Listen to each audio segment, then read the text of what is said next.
Alright, Assalamualaikum warahmatullahi wabarakatuh.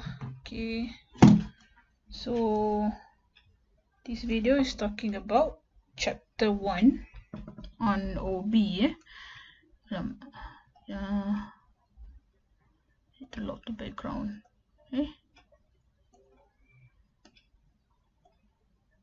Okay, alright. So this is chapter 1. What is organizational behavior? Okay, this is an important subject when it comes to so this is an important subject for organization to look at, because this is important for the performance of the company, as well as the people inside the company. So basically we have several objectives within this chapter. Number 1 is the interpersonal skills, okay, and we have the definition of organizational behavior. We have behavioral science disciplines and levels of analysis and challenges and opportunity. Okay, I think I didn't really cover every detail of the chapter. It's just a touch of the overview of the chapter. If you want to have some sort of detailed information, you can actually go to the chapter slide. I already I already shared with you the chapter slide. Okay, so number 1 we talk about interpersonal skills. So interpersonal skills is actually the skills within an employee. So within an employee, this one talking about an employee skills. Okay, all right. So what is the benefits or the importance of the skills? Okay, so basically we have the when it comes to the financial, it's going to be okay, so it's going to be good if the interpersonal skills of an individual is very good. So the benefit to the company when it comes to the financial. And when it comes to lower turnover, meaning the employee is not easy to quit from the company. Okay, and then job satisfaction. Okay, job satisfaction, and we have the stress. Job satisfaction will be high, low stress. Okay, and then the turnover also low. Okay, and then it's going to increase the social responsibility among the employee, okay, and also the managers lah. So meaning that everybody would like to work with sincerity, okay, to work fully to their effort. Okay, what is when it comes to an organization, one of the important people, important figure within the organization is the manager. So basically this is a company, okay, and we have a manager in it. So the manager is someone who actually gets things done through other people in the organization, meaning there are so many people under him. So you know, they do whatever the manager wants them to do. Okay, and then organization is the organization lah. Okay, all right.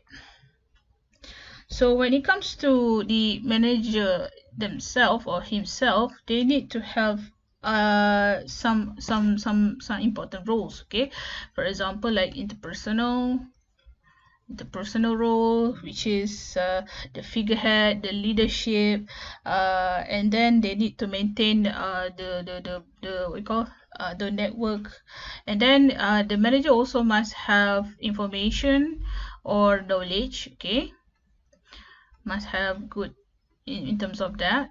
Okay, and also the manager need to monitor and also transmit information towards the the subordinate lah. Okay, and then they also need to become the spokesperson for the employee, and they need to make decision. Okay, decision like for example an entrepreneur, resource resource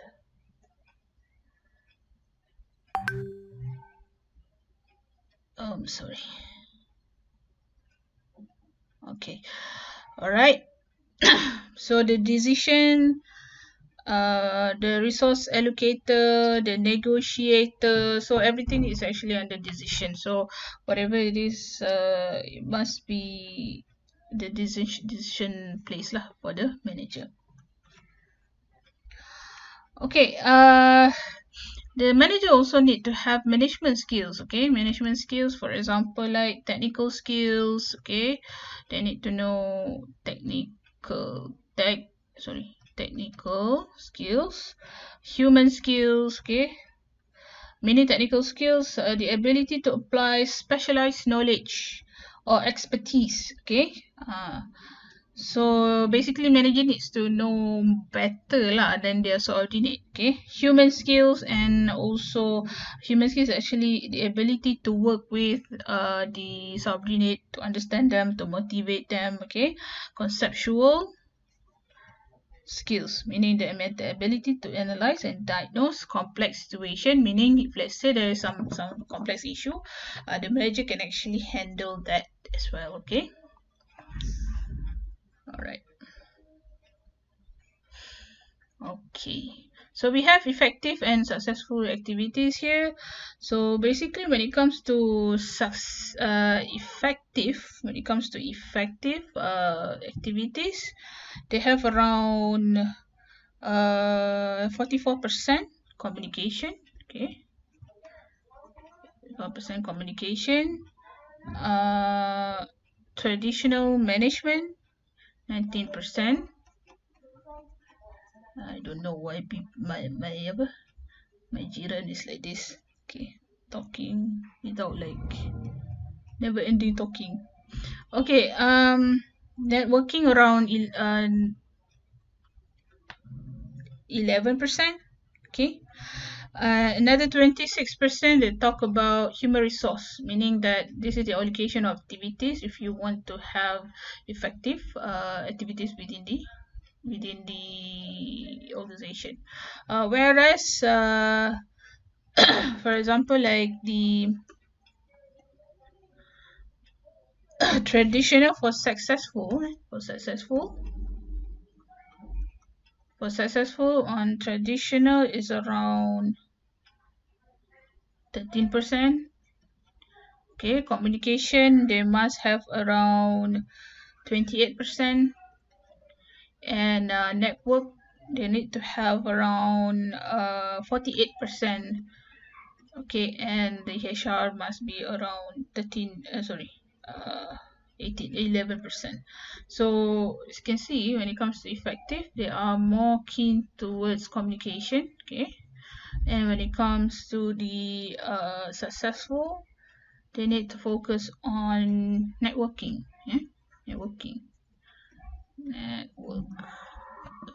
Okay. Alright, we go to the definition of organizational behavior. It's a field of study that investigates the impact that individuals, group, structure have on behavior.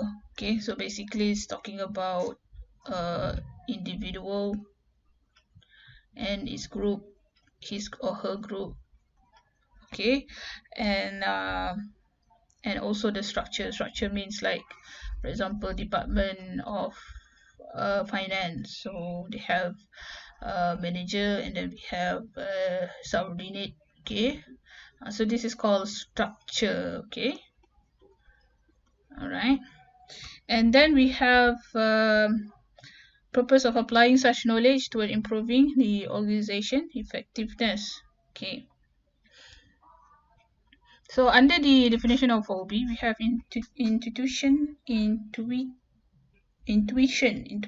and systematic study. So meaning that an organization must have a study of OB, how their employee behave, okay, how the manager behave, okay, how to predict behavior among employees, okay. And then we have the intuition kind of what you call it, when you have this study, so the intuition comes in, for example, like why I do what I do, why I need to do something, for why I need to do my job, why I should do this, why I should do that, especially when it comes to volunteer activities. Okay, why should I do that and all that? It's a kind of intuition with regards to this systematic study, meaning that intuition is actually goes along with the systematic study. Okay, we have big data as well under the OB, under the OB. Big data is the data of practice, data of practice within the organization. Okay, they're talking about data analytics, talking about big data. For example, this is not OB. I mean, like, for example, you can see. Someone calling me. Okay, so when it comes to big data, for example, if let's say in social media, like we have so many data. Okay, for example, like background, and background, we have profile, we have a comment from netizen.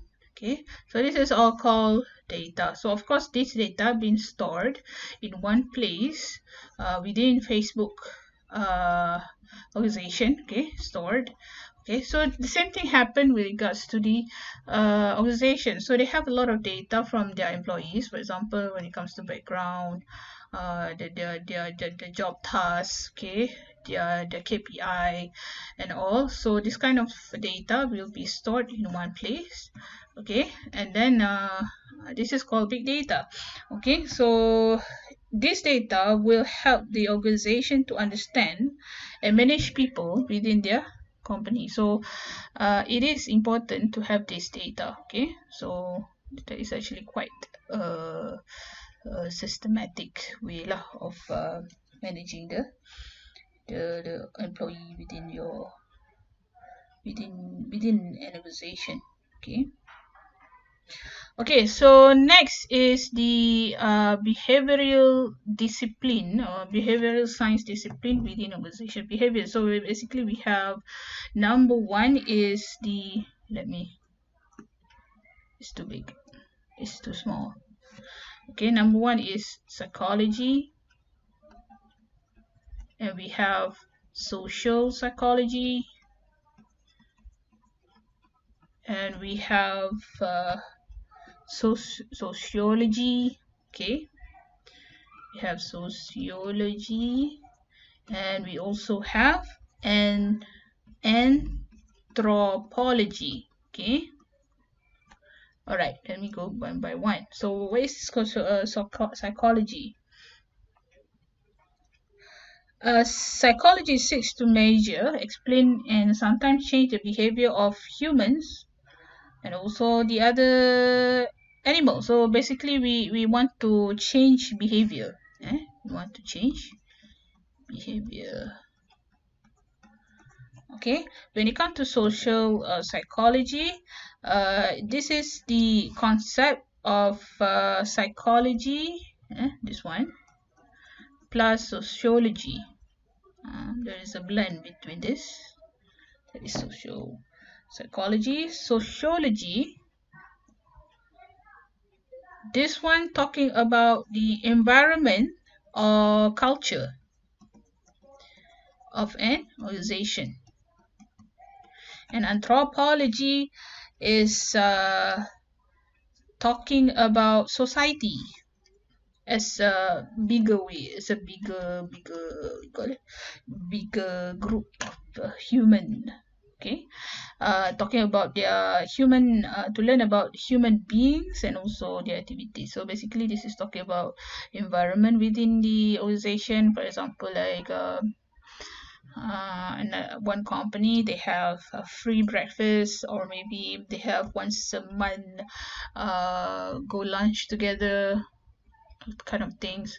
But when it comes to anthropology, it's actually bigger. For example, Malaysian culture of eating nasi lemak and breakfast. Okay, so this is one. Basically, when it comes to the social psychology, this is the combination between change behavior and also the culture lah, of an organization. Okay, next is the challenges and opportunity. Okay, so we have so many challenges. Number one is talking about economy. Sometimes we want to talk about people versus organization efficiency or profitability. Okay, this is profit. Okay, so sometimes, especially when it comes to, for example, COVID-19, when it comes to the economy is going down, okay, some organizations start to retrench their employee. So when it comes to retrenchment, the employee getting smaller. For example, like this is company A, they retrench. For example, before this they have 108 people, now they have 48 people only. So with regards to this one, they need to survive in this economy with using 48 only. So they pressure their 48 employee to work fullest, like to work like 108 work. So this kind of thing is going to demotivate the people and all. So this is the challenge of trying to take care of your people. At the same time, you want your organization to be very effective. Okay. Never mind this. This is brand. Okay. For example, next one is talking about globalization. Okay, globalization. This one is talking about increased foreign assignment. For example, you have assignment or job task been given to you in the organization that involve other country assignment. For example, you are handling customer from Singapore or something. Okay, for Singapore and all, outside country.